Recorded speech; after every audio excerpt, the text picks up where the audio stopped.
ಮೈಸೂರಿನ ದಸರಾ ಅದರದೇ ಆದಂಥ ಒಂದು ವೈಶಿಷ್ಟ್ಯತೆ ಇದೆ, ಒಂದು ಪರಂಪರೆ ಇದೆ.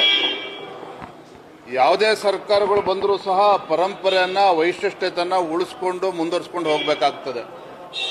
ಈಗಾಗಲೇ ಸಂಸದರು ಆಗಿರುವಂತಹ ಯದುವೀರ್ ಒಡೆಯರ್ ಅವರು ಕೂಡ ಇದ್ರ ಬಗ್ಗೆ ವಿಚಾರವನ್ನು ಪ್ರಸ್ತಾಪ ಮಾಡಿದ್ದಾರೆ.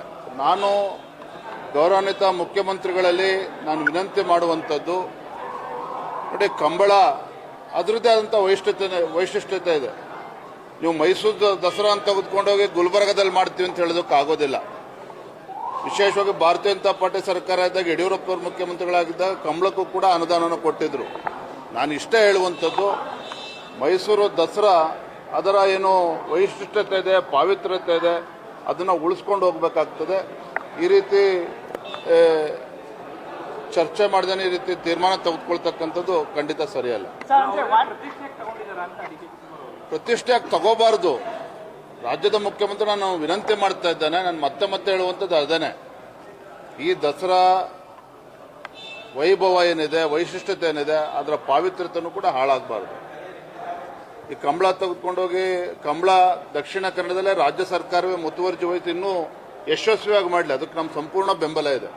ಯಾಕಂದರೆ ಕಂಬಳ ಅದರದ್ದೇ ಆದಂಥ ಒಂದು ದಕ್ಷಿಣ ಕನ್ನಡದ ಒಂದು ಅವಿಭಾಜ್ಯ ಅಂಗ, ಅಲ್ಲಿಯ ಸಂಸ್ಕೃತಿಯನ್ನು ಬಿಂಬಿಸ್ತಕ್ಕಂಥದ್ದು ಕಂಬಳ.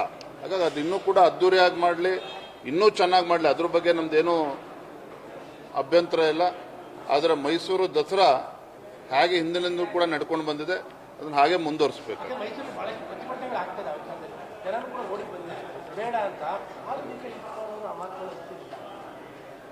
ಈ ರೀತಿ ಬಂಡತನವನ್ನು ಬದಿಗಿಟ್ಟು ರಾಜ್ಯದ ಮುಖ್ಯಮಂತ್ರಿಗಳು ಈ ನಾಡಿನ ಸಂಸ್ಕೃತಿ, ಪರಂಪರೆ ಎಲ್ಲವನ್ನು ಕೂಡ ಉಳಿಸ್ಕೊಂಡು ಹೋಗ್ತಕ್ಕಂಥ ಕರ್ತವ್ಯ ಮತ್ತು ಜವಾಬ್ದಾರಿ ಅವ್ರ ಮೇಲೂ ಕೂಡ ಇದೆ.